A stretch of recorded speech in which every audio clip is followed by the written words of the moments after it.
প্রধানমন্ত্রী, স্বরাষ্ট্রমন্ত্রী এবং যে সমস্ত নির্বাচন কমিশনের অফিসাররা, তাদের সমস্ত খবর আমরা নিয়ে নেব।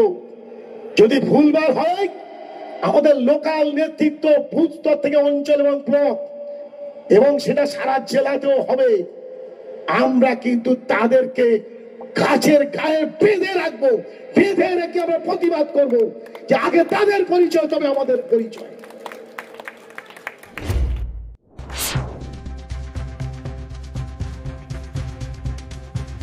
এসআইআর করতে এসে ভোটার তালিকা থেকে নাম বাদ দিলে বেঁধে রাখার হুমকি সরকারি কর্মীদের। বাংলা এসআইআরের নামে এনআরসি করলে বা বিহারের মতো বৈধ ভোটারদের নাম বাদ দিলে বাংলায় রক্তগঙ্গা বইবে বলেও হুঁশিয়ারি দিলেন বিধায়ক।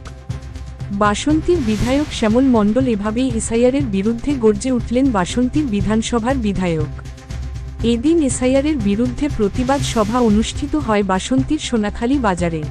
বাসন্তী ব্লক তৃণমূলের ডাকে আয়োজিত এই প্রতিবাদ সভায় উপস্থিত ছিলেন জেলার 2 সাংসদ প্রতিমা মণ্ডল ও বাপি হালদার, জেলা পরিষদের পূর্তের কর্মাধ্যক্ষ তথা জেলা তৃণমূলের পর্যবেক্ষক জাহাঙ্গীর খান, বাসন্তীর বিধায়ক শ্যামল মণ্ডল, ব্লক তৃণমূলের আহ্বায়ক আব্দুল মান্নান গাজী সহ অন্যান্য ব্লক নেতৃত্ব।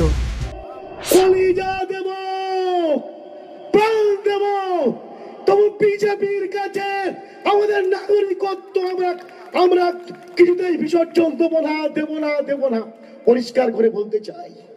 তাই বেশি দিন আর নেই, বিহারে নিরপেক্ষ ভাবে এসআইআর করেনি, অনেক নিরপেক্ষ ভোটার বিহারে বাদ দিয়েছে, বিজেপি বিরোধী ভোট কেটে টুকরো টুকরো করে দিয়েছে, আর পড়েছে বাংলার মাটিতে। বাংলার মাটি তৃণমূলের দুর্জয় ঘাটি, যে দুর্বৃত্ত বিজেপির লিডার প্রধানমন্ত্রী হয়ে এমএলএ করে এমপি হোক, এই মাটিতে একটা হিন্দু, মুসলমান, খ্রিস্টান, জৈনিক, শিখের একটা ভোটের থেকে নাম বাদ দেওয়া যাবে না।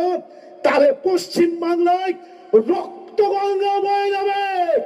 নির্বাচন কমিশনকে জেনে রাখতে পরিষ্কার করে বলতে চাই। এদিনও এসআইআরের বিরুদ্ধে গর্জে ওঠেন তৃণমূল নেতৃত্ব। কোন একজন সঠিক ভোটারের নাম বাদ গেলে তৃণমূল কংগ্রেস ছেড়ে কথা বলবে না বলে হুঙ্কার দেন নেতৃত্বরা। আর সেই মঞ্চেই বক্তব্য রাখতে গিয়ে একের পর এক আক্রমণাত্মক বক্তব্য রাখেন বাসন্তীর বিধায়ক শ্যামল মণ্ডল। যদিও এই বক্তব্যের পাল্টা দিতে ছাড়েনি বিজেপি নেতৃত্ব। এছাড়াও তিনি আরও হুঁশিয়ারি দেন, যদি প্রকৃত ভোটারদের নাম যদি বাদ যায় তাহলে বাংলায় রক্তগঙ্গা বইবে। এর পাশাপাশি বিহারের এসআইআর চালু হয়, বহু প্রকৃত ভোটারদের নাম বাদ গিয়েছে। এ বিষয়ে মন্তব্য করেন বাসন্তী বিধানসভার বিধায়ক। বিধায়কের এই মন্তব্যের শুরু হয়েছে রাজনৈতিক তরজা। মৃন্ময় নস্করের রিপোর্ট, জেলার বার্তা।